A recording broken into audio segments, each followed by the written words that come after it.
Hey, what up, Facebook, Instagram, social media? Zeke Johnson here, also known as Detroit Real Estate Man. Bringing y'all a new case study. So we talked about flipping in the last video, flipping versus BRRRR. I want to show y'all some real life examples of a flip I did in 2019 and what it looked like if I would have did the BRRRR method. All right. So this was a house located in Rosedale Park, beautiful neighborhood. Would have made a perfect BRRRR at the time, but I was a flip man, so I flipped this property. So we bought this property for about $54,000 or $55,000.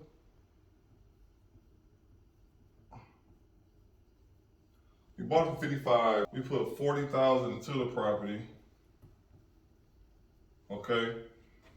The bad thing, this was a great flip. I would have made about $30,000, $40,000 off this flip. But the bad thing about flipping in the inner city, sometimes you're more likely to get robbed or the house get broken into, more likely than not. So we got robbed 3 times, and this cost me $10,000. Okay. So I tried to get fancy and then put a screen on the door, on the front part of the door. That was easy access for the burglars. They went through the back window another time, busted that open. I got an alarm after the first time. They went in and snatched the alarm off the wall, unlocked my window, and they left the house. Police came, we cleared the house, I left, they went back in and stole everything. The reason why I don't like to keep, I installed a furnace and hot water tank and the AC, because when you show the property, it show better. But maybe I shouldn't have done that, but I did get robbed 3 times, cost me about $10,000. So anytime you get robbed, anytime you go over budget on a flip, that comes out of your profit, all right? So we end up only making about, I think around $15,000 on this property. Okay, so we had more holding costs that we incurred, along with the break-ins and stuff like that, knocked our profit down from like $30,000 to like $15,000. So we sold the property, I believe, for $160,000, and we made about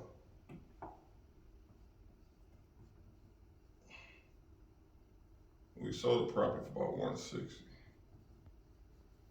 So after closing costs, commission, paying the hard money lenders back, we ended up clearing about $15,000. All right, we still made some money, but you don't get into flipping houses to make 15 grand. You know, my minimum on flip now is like $30,000. I don't want to do a flip if I'm not making that. But let's look at if we would have BRRRR'd this property. If we would have used the BRRRR method and we would have kept this property, where would we be today? So this is in 2019, so this is approximately 4 years ago, a little under 4 years ago. So we bought the property for $55,000, we rehabbed it for $40,000. If we would have refinanced it and appraised it was $160,000, we would have walked away with $127,500.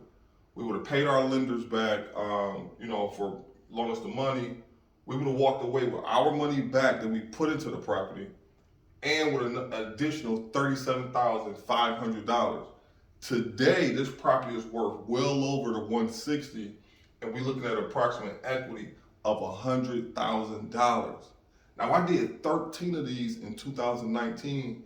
Imagine having 13 houses with over $100,000 worth of equity in it, and you walking away with checks like this from each closing. Now, on the flip, I only made 15. On the BRRRR, I only got a check for $37,500. All right. So this is a perfect example of what I'm talking about, transitioning from flipping to BRRRRing and keeping the property. This property right now, the way I rehabbed it, will rent for easy over $1,600 right now in today's market. So approximately a little bit more, all right? So this was a great example of a flip versus BRRRR case study. Like, share, and follow if you want more examples like this to help you make decisions in your real estate career. I'll see you guys in the next video.